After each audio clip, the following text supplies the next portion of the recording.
if you want to align multiple shapes together, so let's say you have you want to create a grid of shapes. So I'm going to create a new slide here. Start from the scratch. And let's say I have multiple shapes that I want to align together. It's easy when you, I'm duplicating a shape here by pressing Alt and clicking and moving the shape. It's when you do that, Keynote gives you these alignment grids that that lets you snap things so you know they're aligned to the center. But let's say they don't have the same center, the same height. So the center here is different. So what I can do is I can actually start moving them and using these alignment lines, these snapping lines, to align them together.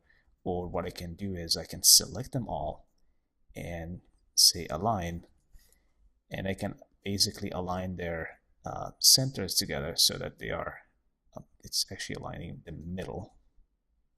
So now they're all perfectly aligned to the middle. Now let's say the other thing I want to do is to arrange them so that they are, they have equal distance, and this one is, I want this one to begin here, this one to end here, and these ones like roughly in the middle here. So I'm going to select them all, and I'm going to distribute the shapes horizontally, the objects. And what's going to do is going to create equal distances between each shape and the next one, depending on the selections you have. Let's say I want to align all the shapes to the top now. I'm going to say align and top. So now they're all aligned to the top. And I can do that for left, right, top, bottom, and so on.